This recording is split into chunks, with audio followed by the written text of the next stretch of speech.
Mateo capítulo 5, vamos a leer los versículos 43 al 48.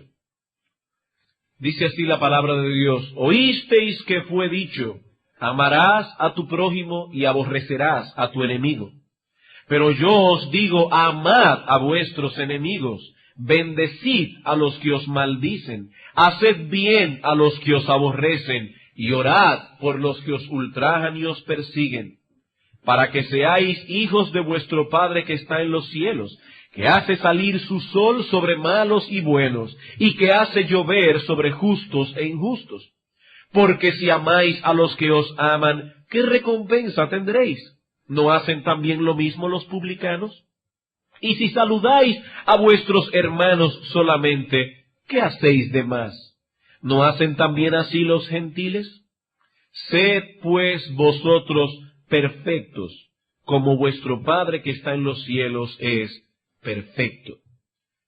Hemos llegado, hermanos, al último ejemplo que usa el Señor Jesucristo en este capítulo para ilustrar la deficiencia de los escribas y fariseos, no solo en su interpretación de las escrituras antiguo-testamentarias, sino también en la deficiencia que tenían en las normas de justicia por las cuales ellos regían sus vidas. Debemos recordar que todas las enseñanzas contenidas en este capítulo, sobre todo a partir del versículo 21, tienen como objetivo expandir la declaración del Señor en los versículos 17 al 20 acerca de su relación con las escrituras del Antiguo Testamento, así como su relación con los escribas y fariseos. El Señor Jesucristo previó que las palabras introductorias del Sermón del Monte levantarían muchas interrogantes en su auditorio, ya que el Señor no predicaba como lo hacían los escribas y fariseos. Estos hombres representaban para el pueblo de Israel la esencia misma de la piedad. Supuestamente nadie conocía mejor las escrituras del Antiguo Testamento que un fariseo. Y supuestamente nadie se esforzaba más por obedecer sus enseñanzas que un fariseo. Pero Cristo no pertenecía a ninguno de los dos grupos. Más bien parecía empeñarse en demostrar cuánto difería de ellos. Es lógico suponer que el pueblo se estaría preguntando algunas cosas. ¿Vino Cristo a fundar un nuevo grupo, una nueva secta religiosa distinta a la de los escribas y los fariseos? ¿Qué relación tienen sus enseñanzas con las del Antiguo Testamento? ¿Vino Cristo a establecer un nuevo camino de salvación? El Señor responde esas interrogantes en los versículos 17 al 20. Versículo 17. No penséis que he venido para abrogar la ley o los profetas. No he venido para abrogar, sino para cumplir. Porque de cierto os digo que hasta que pasen el cielo y la tierra, ni una jota ni una tilde pasará de la ley hasta que todo se haya cumplido. De manera que cualquiera que quebrante uno de estos mandamientos muy pequeños y así enseñe a los hombres, muy pequeño será llamado en el reino de los cielos. Mas cualquiera que los haga y los enseñe, éste será llamado grande en el reino de los cielos. Porque os digo que si vuestra justicia no fuere mayor que la de los escribas y fariseos, no entraréis en el reino de los cielos. Como hemos visto ya, dos cosas se establecen en estos 4 versículos. En primer lugar, que las enseñanzas del Señor estaban en perfecto acuerdo con las del Antiguo Testamento. Cristo no vino a desechar a Moisés y a los profetas. Dice Él, no penséis que he venido a abrogar las Escrituras, he venido más bien a cumplirlas. Pero en segundo lugar, el Señor también dejó claramente establecido que sus enseñanzas estaban en total desacuerdo con la de los escribas y fariseos. Os digo, dice el versículo 20, que si vuestra justicia no fuere mayor, no excediera a la de los escribas y fariseos, ni siquiera entraréis en el reino de los cielos. Vosotros pensáis, dice Cristo, que estos hombres interpretan correctamente el Antiguo Testamento y que son un modelo perfecto de obediencia, pero no es así. la justicia del más pequeño ciudadano de mi reino excede en mucho la justicia de los escribas y fariseos. En otras palabras, la obediencia de estos hombres es deficiente, lo mismo que su interpretación de las Escrituras. Es esa declaración, hermanos y amigos, la que Cristo expande ahora desde el versículo 21 hasta el final del capítulo 5. Y el Señor toma 6 ejemplos de la ley mosaica. Y en una forma llana y sencilla ilustra a su auditorio cuál es la verdadera interpretación de su contenido en contraposición a la interpretación que habían escuchado de boca de los escribas y que veían ejemplificada en la vida de los fariseos. El propósito de estos 6 ejemplos era el de explicar en qué sentido la justicia del reino era superior a la justicia de los fariseos. Y hasta ahora hemos considerado 5 de estos ejemplos. En los versículos 21 al 26, el Señor explica el significado y el alcance del 6º mandamiento: no matarás. Los fariseos entendían esto como una prohibición a quitarle la vida a otro. Cristo dice, no, vayamos al espíritu de la ley, vayamos a la raíz del homicidio. El 6º mandamiento no prohíbe únicamente el asesinato, prohíbe también el enojo, prohíbe también la amargura, prohíbe también la ira injustificada. En los versículos 27 al 30 el Señor explica y expande el significado del 7º mandamiento: no cometerás adulterio. En los versículos 31 al 32 expone el contenido de la ley en lo tocante al problema del divorcio. En los versículos 33 al 37 el problema de la ley en lo tocante a los juramentos, y en los versículos 38 al 42 el contenido de la ley en lo referente a la venganza personal. Todo esto lo hemos visto a lo largo de los últimos meses. En la mañana de hoy pasaremos a considerar el 6º y último ejemplo del capítulo: la enseñanza de la ley sobre la forma en que debemos comportarnos con nuestros enemigos. ¿Cuál es el tema de estos versículos que acabamos de leer, de esta sección que vamos a estudiar? La enseñanza de la ley en lo tocante a la manera como debemos comportarnos en nuestro trato con nuestros enemigos. Y como ustedes pueden ver, hermanos, en cierto modo, esta sección está directamente relacionada con la anterior. En los últimos 3 domingos hemos estado considerando la enseñanza del Señor en lo referente al espíritu vengativo. Y si queremos resumir todo lo que vimos en esos domingos anteriores, podemos hacerlo en estas palabras: si eres cristiano, si tú perteneces al reino de Cristo, si tú dices ser hijo de Dios, sufre el agravio. Sufre el agravio. Si eres cristiano, debes frenar la tendencia natural y pecaminosa del corazón humano a devolver mal por mal. De hecho, debes llegar más lejos, dice Cristo, y hacer el bien al que te ha hecho daño. Hacer el bien al que te ha ofendido. Hermanos, no es de cristianos actuar con indiferencia hacia el que nos hiere. Eso no es de cristianos. Hay personas que tienen tan alto concepto de su propia dignidad que ni siquiera se toman la molestia de prestar atención a los comentarios ofensivos que se hacen contra ellos. Ni siquiera se toman la molestia. Hay otras personas que aman tanto su tranquilidad personal que evaden a toda costa meterse en problemas y en conflictos con los demás. Y las personas dicen, mira qué pacífico es ese hombre. No, ese hombre es un indiferente. Y no es de cristianos ser indiferentes hacia el pecado. No es de eso que Cristo está hablando aquí. El cristiano no puede ser indiferente ante el mal. Esa indiferencia es incompatible con nuestra profesión de fe. Es incompatible. Es incompatible con el ejemplo de nuestro Dios, porque nuestro Dios no es indiferente al pecado de los hombres. Si Dios hubiese sido indiferente al pecado, no hubiese enviado a su Hijo unigénito a morir en una cruz por nuestros pecados.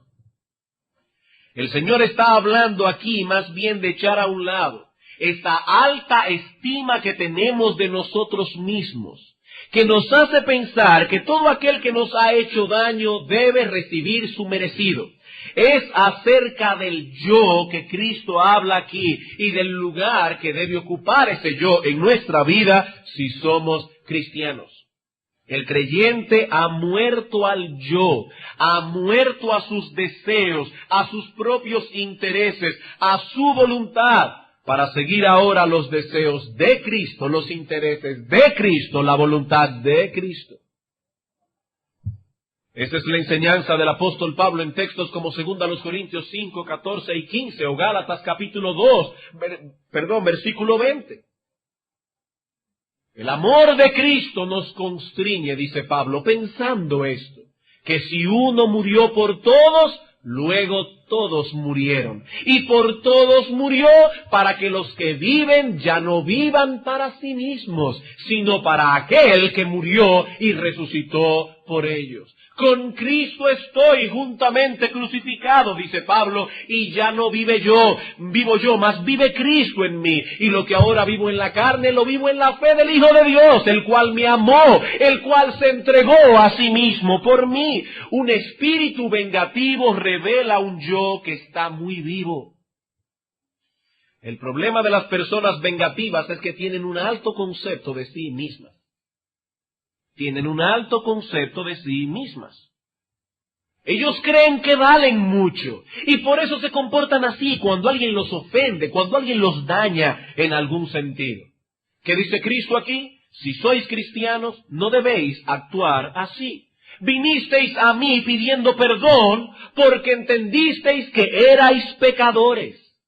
Hermano, ¿por qué tú fuiste a Cristo pidiendo perdón y buscando la salvación? ¿Por qué tú fuiste a Cristo? Porque entendiste que eras pecador. Porque entendiste que merecías el infierno. Y lo que Cristo está diciendo es, ¿por qué se comportan ahora con tanto orgullo? ¿Por qué se creen la gran pieza? ¿Por qué reaccionan como si fueran tan importantes? Eso es una contradicción. Si han aceptado que son pecadores, que merecen el infierno, ¿por qué se ofenden con tanta facilidad? ¿Por qué se les hace tan difícil perdonar? ¿Por qué se les hace tan difícil sufrir el agravio? En la sección que vamos a estudiar hoy, el Señor da un paso más adelante para decirnos que el cristiano, el verdadero cristiano, no solo debe estar dispuesto a sufrir el agravio y a suprimir su espíritu vengativo, sino también que debe estar dispuesto a amar a aquel que le ha hecho daño. Amigo, escucha bien, hermano que estás aquí sentado, tú dices que eres cristiano. He aquí la demanda del Señor. No solo debes suprimir tu espíritu vengativo, no, Cristo espera mucho más de ti. Cristo espera que ames a aquel que te aborrece, que ames sinceramente y de corazón a todo aquel que te hace daño. No basta con que desistamos de devolver mal por mal. Si somos cristianos genuinos, tenemos que llegar más lejos y procurar activamente el bien de aquel que nos ha hecho mal. Así que no debemos ser indiferentes hacia nuestros enemigos. No, eso es de paganos, ser indiferente hacia el enemigo. Debemos amarlos. Debemos amarlos. De lo contrario, escuchen bien, porque, hermanos, este texto que vamos a estudiar hoy es de suprema importancia. Fue una verdadera carga durante toda la semana estar expuesto a estos versículos. De lo contrario, si no estamos dispuestos a llegar a donde Cristo quiere que lleguemos, no tenemos derecho a llevar con nosotros el nombre de cristianos. No tenemos ese derecho. Cristo no nos lo ha dado. No tenemos derecho a llevar con nosotros ese título tan sublime. Cristianos, seguidores de Cristo.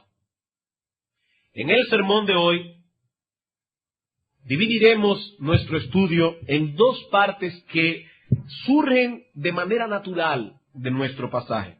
En primer lugar, veremos la enseñanza distorsionada de los escribas y fariseos en cuanto al trato que debemos dispensar a nuestros enemigos. Y en segundo lugar, veremos las enseñanzas de Jesucristo al respecto. Dos encabezados muy simples que surgen de la misma esencia del pasaje. Vamos entonces a nuestra primera enseñanza de hoy, a nuestro primer encabezado. La enseñanza distorsionada de los escribas y fariseos sobre el trato que debemos dispensar a nuestros enemigos. Y el Señor inicia esta sección con la frase característica que ha usado vez tras vez para introducir las secciones anteriores. Oísteis que fue dicho. He aquí, dice el Señor, las enseñanzas que les han sido impartidas como si en verdad estuviesen contenidas en el Antiguo Testamento. ¿Cuál es esa enseñanza? Amarás a tu prójimo, pero aborrecerás a tu enemigo. Y aquí vuelve a ser evidente lo que hemos dicho al estudiar este capítulo varias veces, y es el hecho de que el Señor no contrapone sus enseñanzas a las de Moisés. Cristo no tenía problemas con la ley mosaica, sino más bien con la manera en que los escribas y fariseos la interpretaban.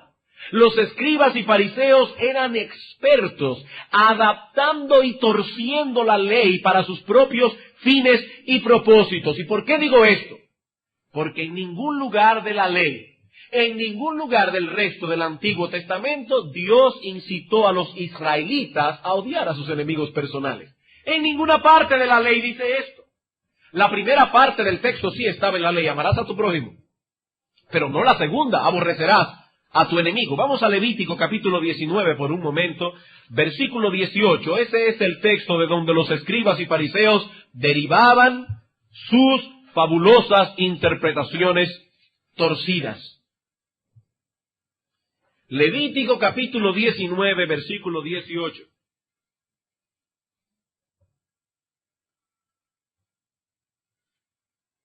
Vamos a ver desde el versículo 17.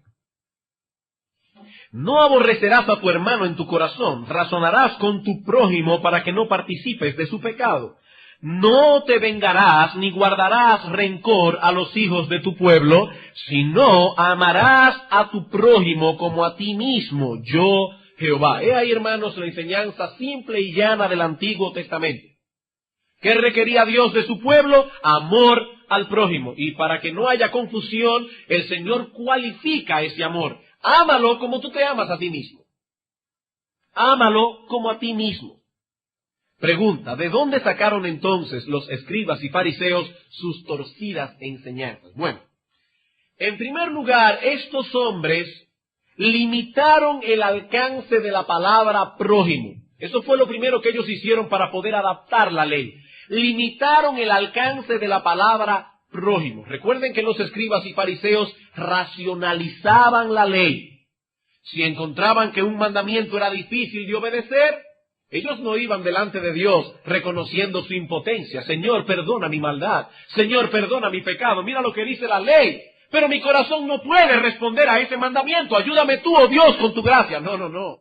Ellos eran demasiado orgullosos para reconocer eso. ¿Qué hacían entonces los escribas y fariseos? Ellos preferían adaptar la ley, rebajar sus demandas. La ley dice que debemos amar al prójimo. Pero como es obvio que de ninguna manera yo puedo amar a aquellos que no me aman, la palabra prójimo debe tener un alcance limitado. Esa es la lógica del fariseo. Sí, sé que debo amar al prójimo. Pero ¿quién es mi prójimo? Ahí está el punto. Debo amar al prójimo, pero ¿quién es mi prójimo? ¿Recuerdan ustedes en aquella ocasión cuando un intérprete de la ley se acercó a Cristo y le hizo esa misma pregunta? Sí, Señor, ¿quién es mi prójimo? Si Cristo hubiese sido un fariseo, de seguro hubiese respondido, pero eso está claro en las Escrituras, tu prójimo es el otro israelita. Tu compañero de raza, tu compañero de religión, ese es tu prójimo y es a esos que debes amar. ¿Y qué debo hacer entonces con los demás? O aborrecerlos naturalmente. Es una lógica muy simple. Amarás a tu prójimo, pero el que no es tu prójimo, tienes permiso de Dios y aún más, tienes casi una orden de Dios a aborrecerlos. Era una lógica simple y hasta infantil. Esto es como cuando yo le digo a un niño, fulanito, no debes pelear con tus hermanos, no debes golpear a tus hermanos. Y al rato viene la vecina a darme la queja de que el niño golpeó al vecinito. Pero fulanito, no te dije, no, papi, acuérdate bien, me dijiste que no debo golpear a mis hermanos, pero tú no me dijiste nada del vecino. Amarás a tu prójimo. ¿Y quién es mi prójimo? Bueno, el judío.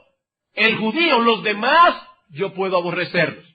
Pero si estos hombres hubiesen estudiado con más atención el Antiguo Testamento, si hubiesen dado cuenta que la palabra prójimo no tenía un alcance tan limitado como ellos entendían. Vamos un momento al libro de Éxodo.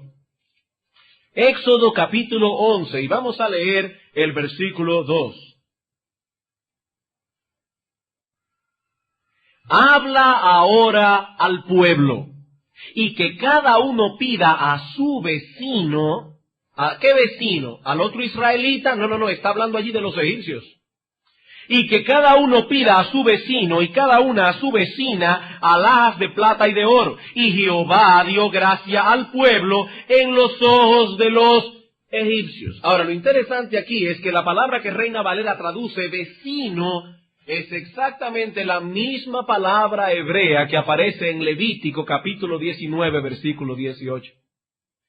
Ama a tu prójimo como a ti mismo. Y ahora dice Moisés, a estos egipcios que son tu prójimo, pídeles alhajas de plata y de oro. Así que la palabra prójimo incluía a esos egipcios que durante 400 años estuvieron oprimiendo y esclavizando al pueblo de Israel. Levítico capítulo 19, el mismo texto que acabamos de leer. Levítico capítulo 19, vamos a leer ahora al final, versículo 33 al 34.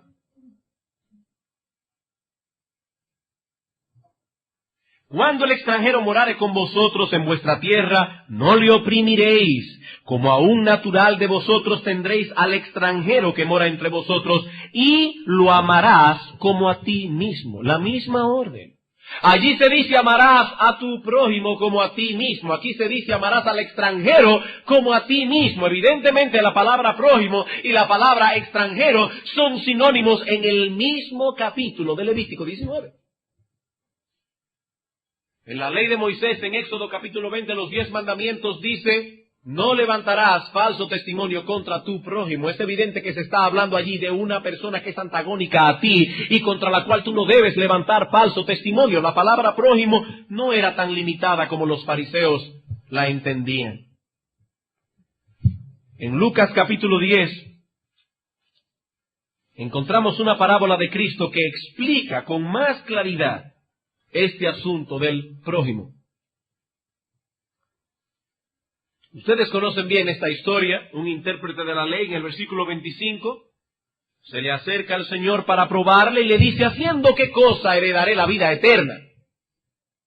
Cristo dice, ¿te quieres salvar por obras? Bueno, ahí están los mandamientos, cúmplelos. Sabemos que no podemos guardar los mandamientos. El Señor les dice, ¿qué está escrito en la ley? ¿Cómo lees? Y aquel respondiendo dijo, amarás al Señor tu Dios con todo tu corazón y al prójimo como a ti mismo. Bien has respondido, haz esto y vivirás. Y dice en el versículo 29, pero él queriendo justificarse a sí mismo dijo a Jesús, ¿y quién es mi prójimo? Wow, Señor, está duro ese mandamiento. Todo depende de cómo lo apliquemos. ¿Quién es mi prójimo? Y el Señor le dice, te voy a decir quién es tu prójimo.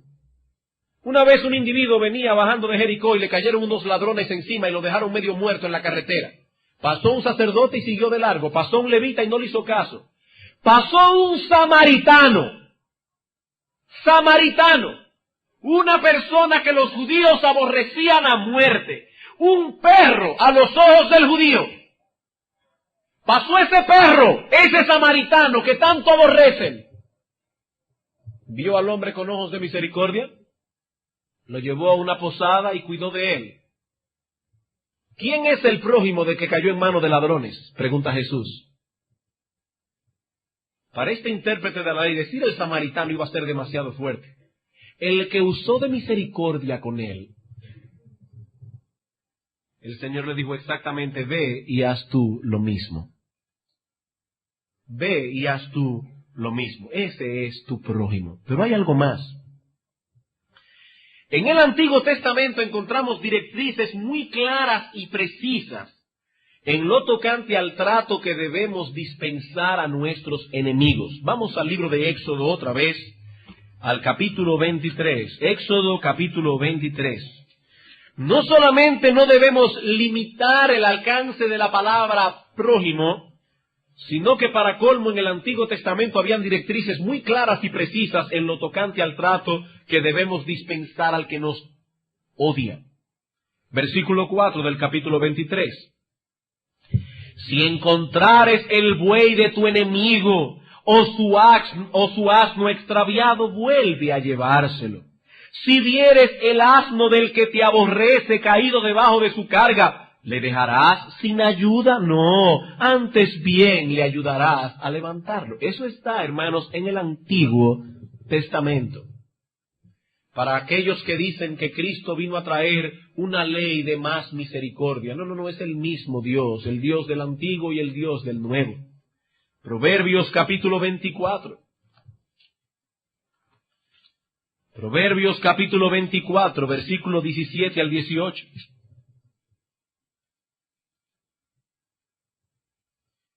Cuando cayere tu enemigo, no te regocijes.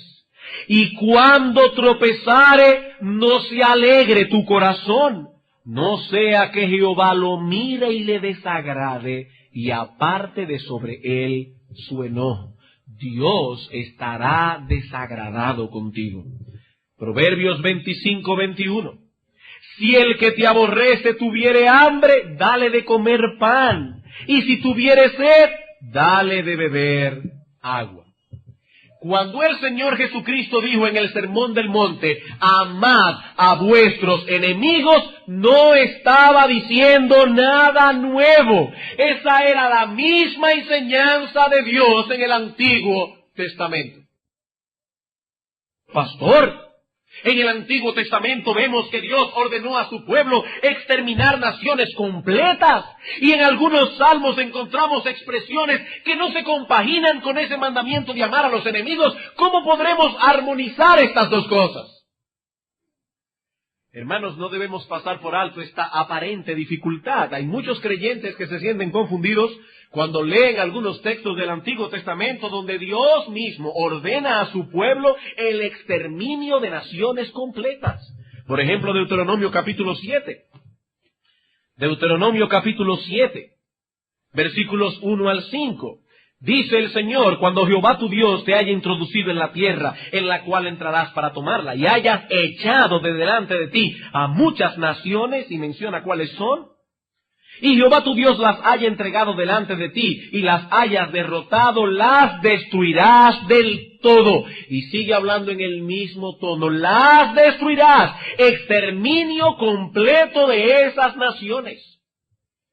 Hablando de los amonitas y de los moabitas, dice Dios en Deuteronomio 23, 6, no procurarás la paz de ellos ni su bien en todos los días para siempre. Eso dijo Dios. No procures el bien de ellos. También en los salmos nos encontramos con algunas expresiones que pueden parecernos a primera vista como incompatibles con el mandamiento de amar a nuestros enemigos. Un salmo clásico es el Salmo 69. Salmo 69. Versículo 22 al 28. Oigan cómo habla David.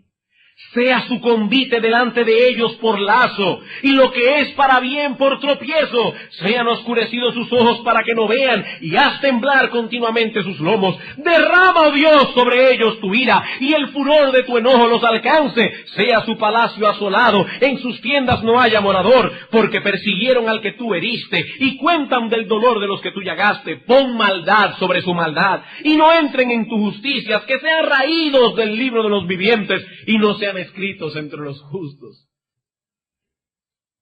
¿Cómo podemos entender esto con amar a vuestros enemigos? Hermanos, esta aparente discrepancia desaparece del todo cuando distinguimos lo que es una enemistad personal de la ira santa que debemos tener hacia los enemigos de Dios y de la justicia. Israel era una nación teocrática. ¿Y eso qué significa? Que era gobernada por Dios. Niños, cuando vuestros padres les pregunten en la casa, ¿qué es una nación teocrática? Dile, es una nación gobernada por Dios. Jehová es su rey, Jehová es su gobernante. Y en muchas ocasiones Dios usó a Israel para ejecutar sus juicios sobre naciones que habían alcanzado un grado de maldad tal que era necesario su exterminio. Esto es como cuando tenemos un miembro gangrenado en el cuerpo. Ese miembro debe ser cortado, debe ser mutilado. ¿Para qué? Para que no contamine el resto del cuerpo. Y hay dos ejemplos notables del Antiguo Testamento de naciones que Dios ordenó exterminar. Y de paso debo decir que son las únicas dos naciones que Dios mandó en el Antiguo Testamento exterminar completamente. Solo dos. El primer ejemplo es el de Canaán, aunque en Canaán había muchas naciones, pero podemos decir que todos eran cananeos. Esta nación que habitaba la tierra que el Señor prometió dar a Israel como heredad. Los israelitas recibieron órdenes claras, como vimos en Deuteronomio, órdenes de parte de Dios de exterminar esas naciones por completo. Pero hay dos cosas que no debemos pasar por alto aquí. En primer lugar, que los cananeos habían alcanzado un grado tal de depravación que su mera existencia era un peligro para la santidad del pueblo de Dios y, por supuesto, para el desarrollo de los propósitos redentores de Dios. ¿A través de quienes iba a cumplir Dios sus propósitos redentores para salvar a la humanidad completa? ¿O elegidos de la humanidad completa? A través del pueblo de Israel. La existencia de esas naciones ponía en peligro la integridad del pueblo de Dios. Levítico 18, versículo 24 al 28. Levítico 18 es uno de los capítulos más desagradables del Antiguo Testamento. Se narran allí una serie de pecados horribles. Y en el contexto de esos pecados horribles que se le prohíbe al pueblo de Israel, dice ahora Dios en el versículo 24, en ninguna de estas cosas os amancillaréis, pues en todas estas cosas, se han corrompido las naciones que yo echo de delante de vosotros. Homosexualidad, adulterio, lesbianismo, incesto, todo lo que usted se pueda imaginar está contenido en ese capítulo. Y dicen, todas esas cosas se han corrompido estas naciones, y la tierra fue contaminada, y yo visité su maldad sobre ella, y la tierra vomitó sus moradores. Ustedes han visto cuando usted toma algo que está fétido y eso está descompuesto y eso le cae mal. ¿Qué sucede? Que el organismo tiene una maquinaria natural que devuelve lo que usted ha comido. Dice Dios, la maldad de estos hombres llegó a un grado tal que ni la tierra misma ya podía soportarla.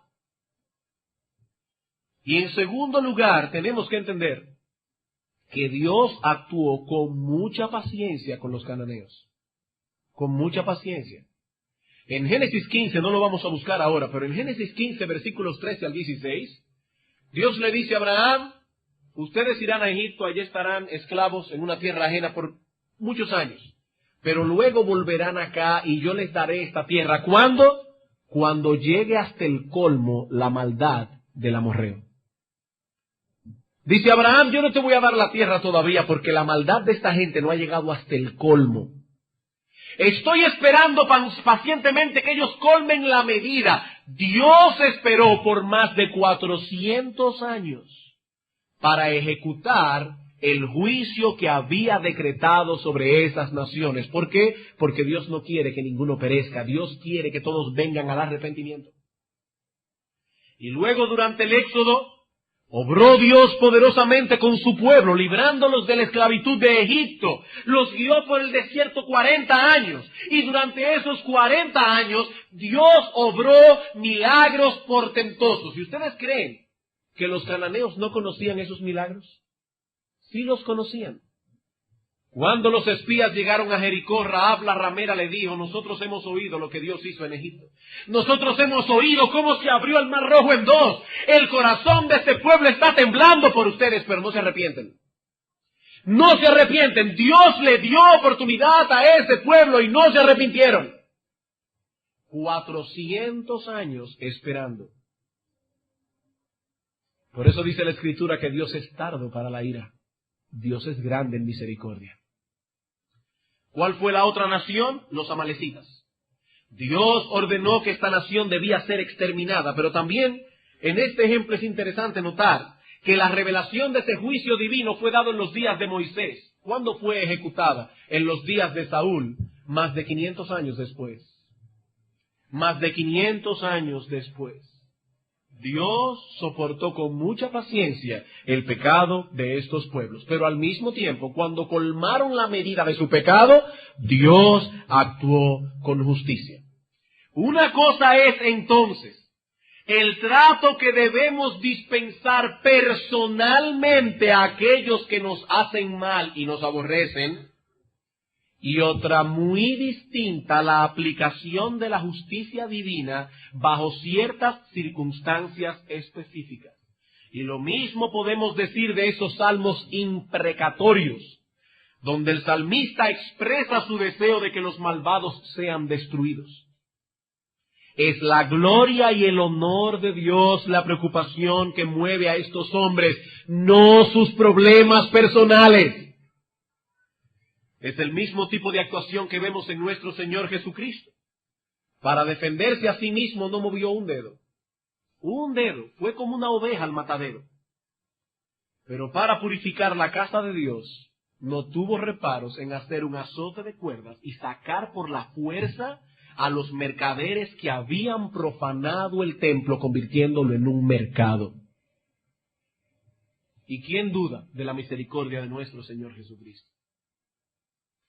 La preocupación que David expresa en sus salmos sí lo tocaban a él, pero no tanto como individuo, sino como rey de esa nación cuyo Dios era Jehová. Los enemigos de Israel no solo eran enemigos de David, eran enemigos de Dios, eran enemigos de la justicia, eran enemigos de la verdad, eran enemigos de los propósitos redentores de Dios.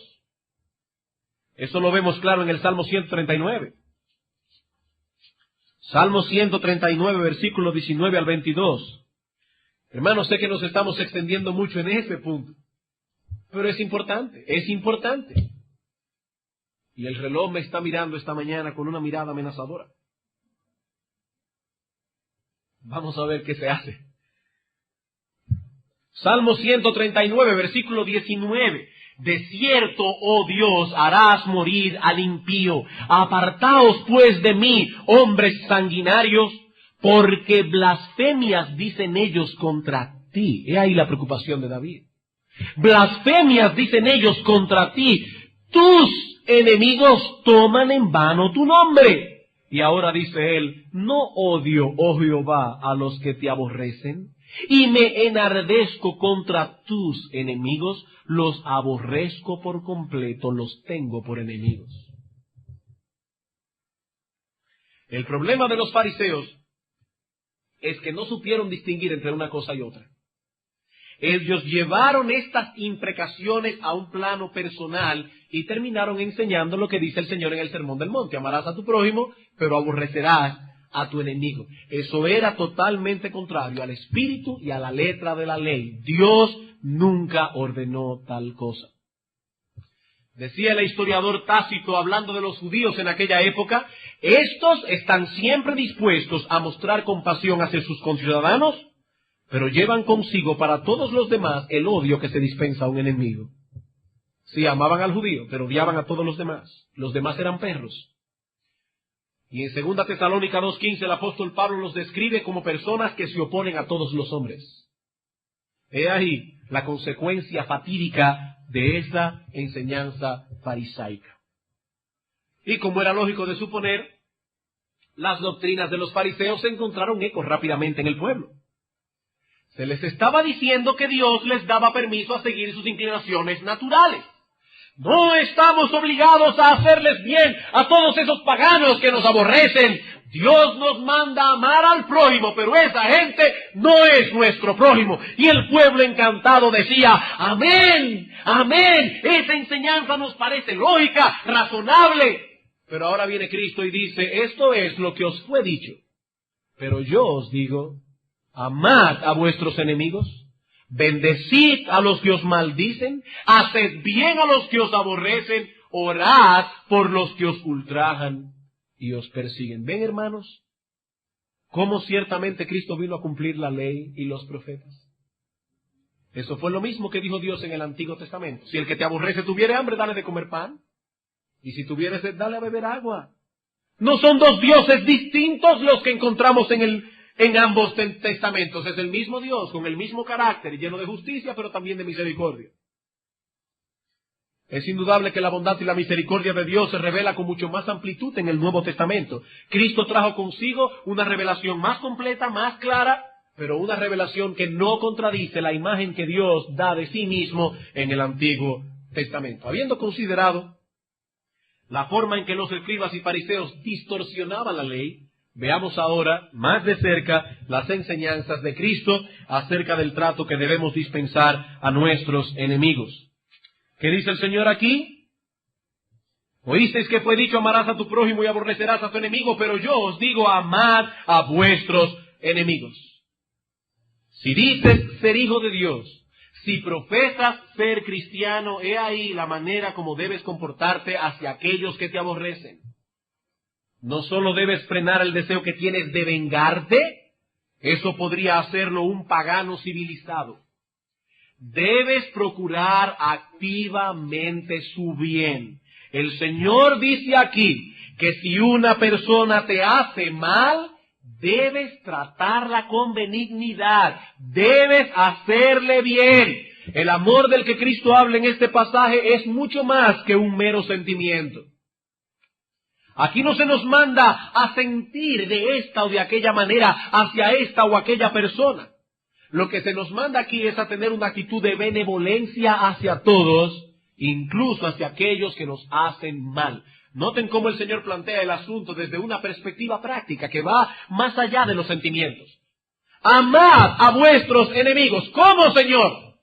Bueno, en primer lugar, bendecid a los que os maldicen. Y la idea aquí es la siguiente. Háblale con gentileza, háblale con bondad, aun cuando él te ha hablado duramente. Bendícelo, aunque él te haya maldicho. El apóstol Pedro dice algo similar en su carta, en primera de Pedro 3, 8 al 9. Dice, no devuelvas mal por mal, antes bien, bendición por maldición. Bendición por maldición. Nuestro hablar debe denotar que somos distintos, que no usamos palabras para herir innecesariamente, que no usamos nuestra lengua como un instrumento de venganza. Debes bendecir al que te maldice, pero más aún, dice Cristo, debes hacer el bien al que te aborrece.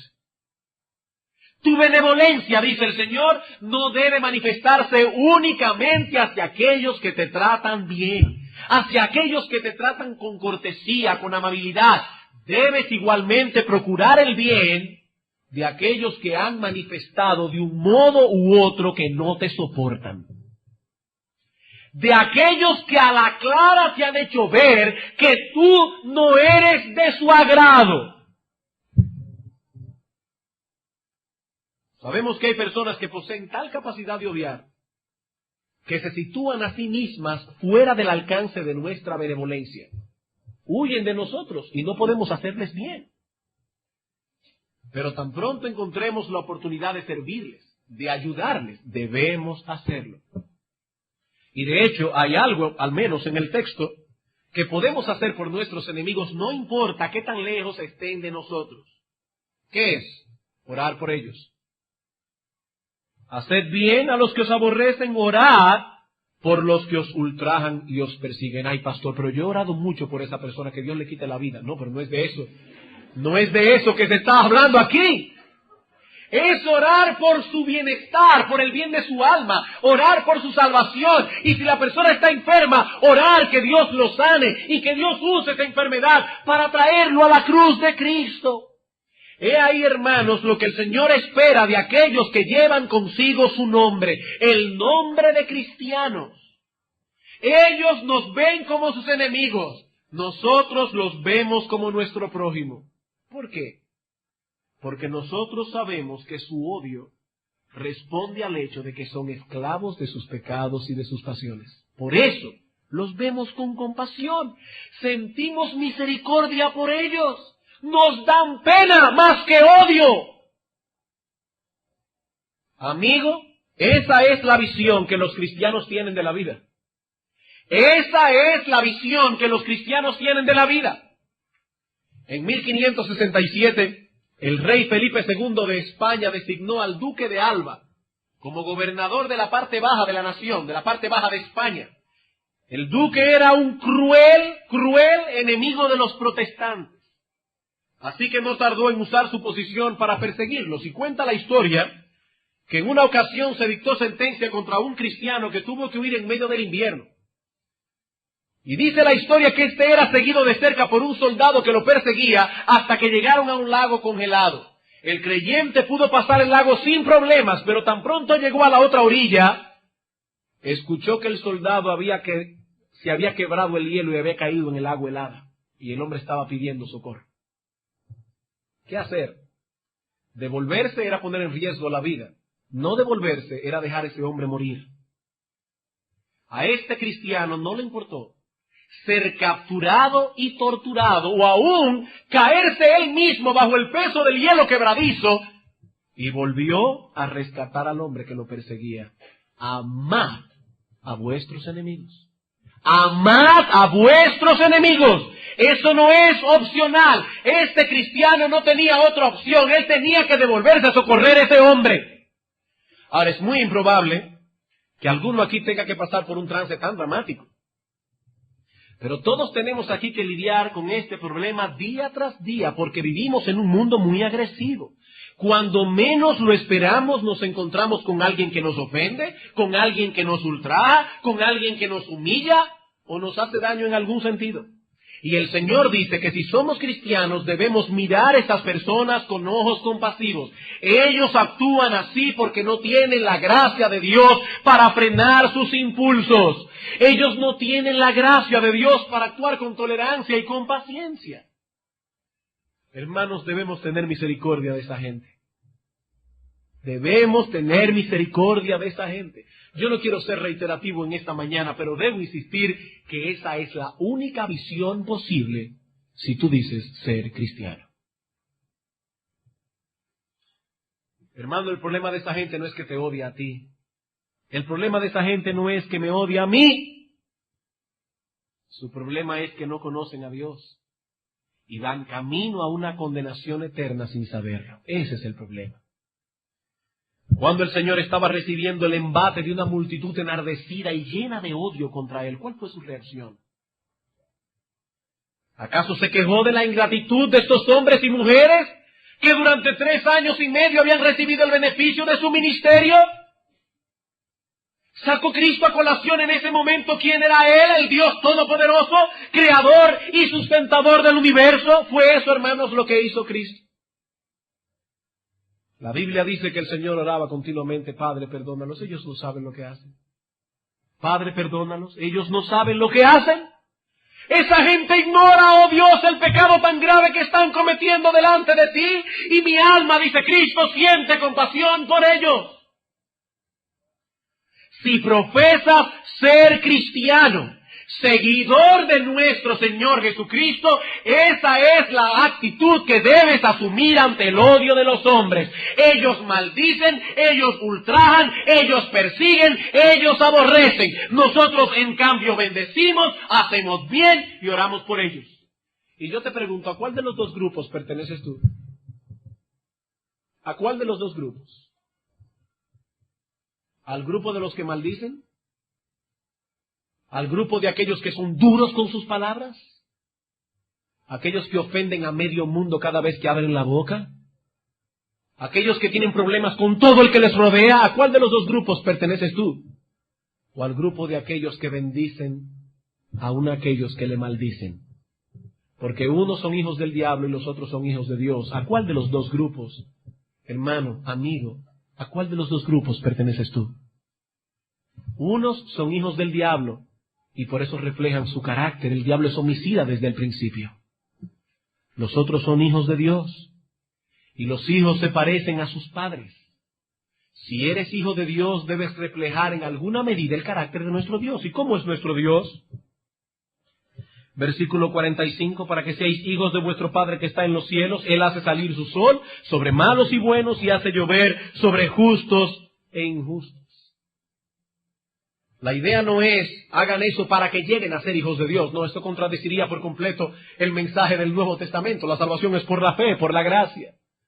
La idea es más bien, actuando de ese modo, manifestarán al mundo cuál es el carácter de vuestro Padre que está en los cielos. Nuestro Dios hace salir su sol sobre malos y buenos. Él hace llover sobre justos e injustos. Es su sol, son sus nubes. Y Él puede hacer con ellas lo que le plazca. Dios pudo haber decretado que su sol beneficiara únicamente a aquellos que le aman. De hecho, ya Dios lo hizo en una ocasión. ¿No recuerdan ustedes las plagas en Egipto? Había luz en la casa de los israelitas, había oscuridad y tiniebla en la casa de los egipcios. Dios puede hacer eso, es su sol. Él puede decretar que los rayos del sol hagan bien a los cristianos y le dé cáncer a los impíos. Es su sol, son sus nubes.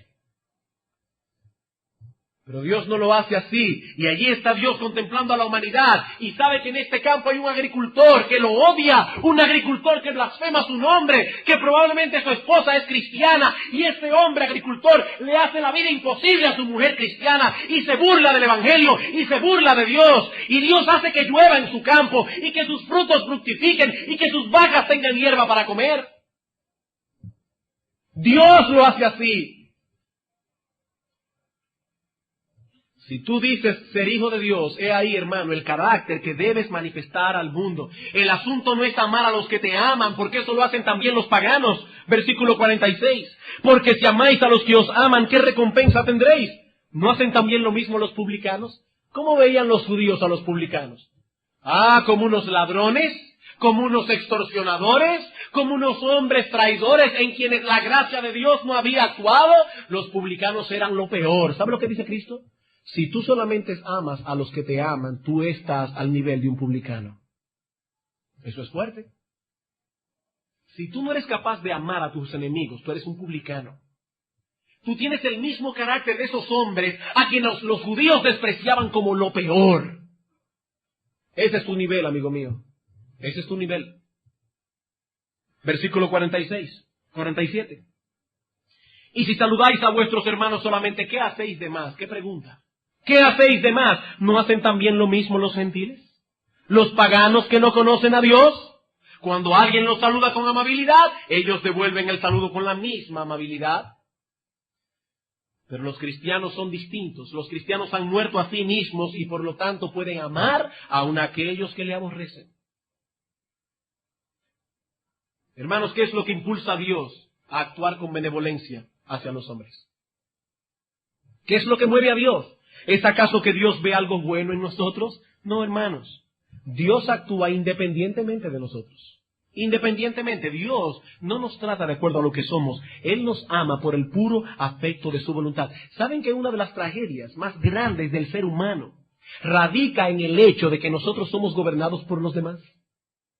Esa es una de las más grandes tragedias del hombre. Nos movemos de acuerdo a los que digan o hagan de nosotros, a la forma en que nos traten. Si nos saludan con afecto, saludamos con afecto. Si nos tratan con frialdad, nos tratamos con frialdad. Los demás gobiernan nuestra vida. Y lo que Cristo está diciendo aquí es que si eres cristiano, eso no debe ser así. Debemos llegar al punto en que los demás no nos gobiernen. Debéis gobernaros por un principio diferente, dice el Señor. Es el amor implantado por el Espíritu Santo en vuestros corazones el que debe movernos.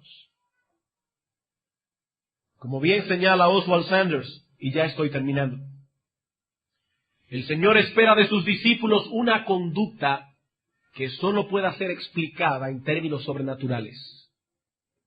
El Señor espera de los suyos una conducta tal que sólo pueda ser explicada en términos de lo sobrenatural. Los demás deben ver que algo ha sucedido en nosotros, algo que no puede ser explicado en términos humanos. Si nos comportamos como se comportan los hombres decentes y civilizados, ¿qué dirán los demás? Que somos seres decentes y civilizados. Pero entonces viene esta pregunta del Señor, que debe, hermano, en esta mañana romper tu corazón y tu conciencia. ¿Qué hacéis de más? ¿Qué hacéis de más? Hermanos, eso debe ponernos a pensar. Pastor, yo leo la Biblia todos los días. Muchos inconversos leen la Biblia y hasta la estudian en los seminarios. Sí, pero yo también oro. Lo mismo hacen los maometanos, y créeme que a veces con más regularidad. Pastor, pero yo también voy a la iglesia. Créeme, amigo mío, que en este momento alrededor del mundo entero hay un montón de impíos sentados en los bancos de diferentes iglesias. ¿Qué hacéis de más? La conclusión del Señor: sed pues vosotros perfectos, como vuestro Padre que está en los cielos es perfecto. Y esto, por supuesto, no significa que debemos ser impecables. De este lado del cielo nadie será perfecto en ese sentido. Es hablando del amor. Es hablando del amor. Cuando decimos que algo es perfecto, lo que queremos decir es que es completo, que no le falta ninguna parte. Un niño acaba de nacer y decimos, está perfectamente bien, pero eso no quiere decir que el niño ya alcanzó su madurez. Sencillamente queremos decir que tiene 2 piernas, 2 manos, 2 ojos. Está completo. El Señor dice, sed perfectos en amor. En amor. El no cristiano no es perfecto en su amor porque solo ama a los que lo aman.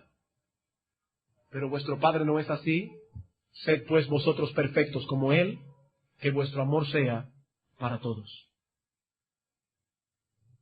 Sabemos que de este lado del cielo no podremos llenar la medida a cabalidad, pero si eres cristiano, debes estar haciendo un esfuerzo consciente por encaminarte hacia esa meta. Y a las personas que nos visitan, si estás pensando que la demanda del cristianismo es imposible de alcanzar, amigo, tú has dado en el clavo del asunto. Sí, es imposible de alcanzar. Eso no es posible en nuestras propias fuerzas. Eso sencillamente no es humano. El hombre es demasiado orgulloso y demasiado egocéntrico para actuar así. Por eso Cristo vino al mundo, porque nosotros no podíamos llenar la medida. Pero Él la llenó a la perfección. ¿Y sabe qué ha prometido Él, amigo mío? Ha prometido 2 cosas. Primero, poner su justicia perfecta en tu cuenta, si vienes a Él en arrepentimiento y fe, como si tú hubieses hecho lo que Él hizo. Pero más que eso, Él ha prometido coger tu corazón de piedra, convertirlo en un corazón de carne y capacitarte para vivir de acuerdo a estas normas de justicia contenidas en el Sermón del Monte. Sí, no llegaremos a ser perfectos nunca. Pero el cristiano que ha sido transformado de ese modo se esfuerza y corre para alcanzar esa meta. ¿Puedes tú decir con una conciencia limpia que esa es tu meta, amigo mío? ¿Ser como Cristo? ¿Te estás esforzando por imitarle en esto? No es amando a tus enemigos que vas a ser salvo, es viniendo a Cristo en arrepentimiento y fe. Pero todos aquellos que han venido a Cristo en arrepentimiento y fe tienen este carácter. Ellos aman aún a sus enemigos. Vamos a orar.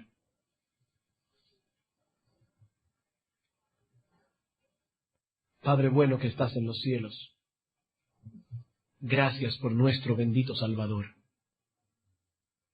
Gracias, oh Señor, porque si tú nos hubieses dejado por nosotros mismos, oh Señor, nos habríamos endurecido de corazón a tal grado que no habría para nosotros salvación. Pero gracias porque Cristo es un gran Salvador. Gracias porque tú prometiste en tu palabra como parte del nuevo pacto tomar el corazón de piedra de los hombres pecadores y ponerles un corazón de carne. Y ahora te suplicamos en esta mañana, oh Señor, en primer lugar, que tú despiertes a algunos que están aquí, dormidos en sus delitos y pecados, creyendo que son creyentes. Padre, ten misericordia de ellos y ayúdanos para que podamos evaluar nuestra propia fe con objetividad. Ayuda a otros, oh Señor, que están luchando con su pecado, que no se desalienten en esta mañana al escuchar estas cosas y que entiendan que su misma lucha que su misma lucha, oh Señor, es un síntoma de que la gracia de Dios ha operado en ellos.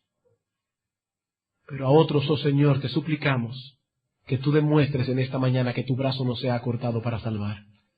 Trae a algunos, oh Dios, al arrepentimiento. Te lo suplicamos en el nombre de Jesús. Amén.